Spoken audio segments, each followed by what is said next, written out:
Welcome back, another episode. SWAT Season 7 Episode 12 called Allegiancia Club was broken into by grabbing two young lads. By buying off the bouncer at that door, they attempted to smuggle it through the rear. He declined their request. He recognized their bogus IDs for what they were, fakes. He motioned for them to return to the front door. As soon as he finished speaking, a van pulled into the rear alleyway. 3 individuals hurriedly exited the van. At gunpoint, they kidnapped the 2 pupils. Even when the bouncer attempted to defend them, he got hurt. Hondo was the first one on the scene, and he was the one who called the police. He resided in the neighborhood where the kidnapping van was observed. He located the car soon, and pushed it from the path. The children had left the back of the van. Hondo looked it over. Additionally, the driver ran out. He was attempting a foot escape. With a gun in his hand, he fired back at Hondo. Eventually, Hondo shot him. He fired at him in a busy place. Of course, the throng attempted to argue that Hondo was at fault. Prior to the shooter's gun being discovered close to the deceased, they first claimed that he had shot an unarmed guy. Hondo made an ambulance call. He spent as much time as possible with the suspect. The 2 missing boys were the first thing on his mind.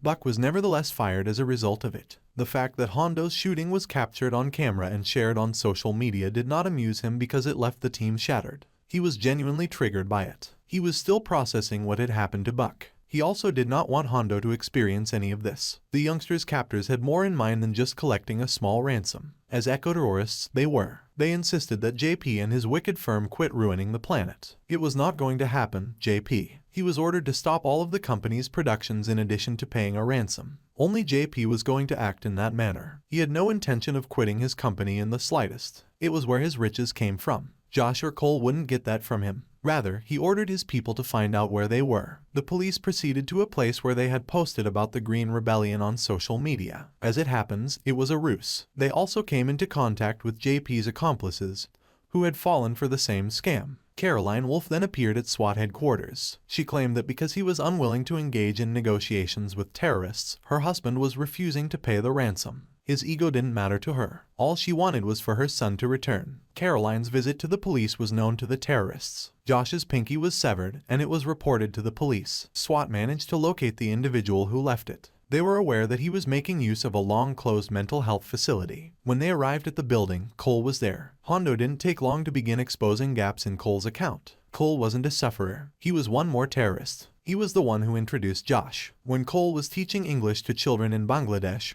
he started to worry about the environment. He saw what Wolf's business had done to that nation. He was determined to put an end to it, and by coincidence, he was accepted into the same school as Josh. Cole positioned Josh. Cole was prodded by Hondo to admit it. The child was eager to boast about his heroic efforts to save the planet. Once he was identified, Alfaro quickly determined who the other people were. Furthermore, he discovered that this was not their first abduction. They abducted the daughter of another millionaire polluter. The girl was killed and thrown into one of her father's company's fields because her father would not pay. With Josh, they hoped to accomplish the same thing. With Josh, they adjusted the situation. They introduced him to his dad's entourage. They entered the executive floor with great speed. They also intended to webcast Josh's last moments to harm JP. SWAT arrived. Josh was saved by them. The majority of the terrorists were slain. Only one managed to escape. Powell, Tan, and Alfaro also had disagreements. Tan was informed by Powell about Alfaro's ambition. When Tan stated that Alfaro was using Hondo's shooting to advance in the company,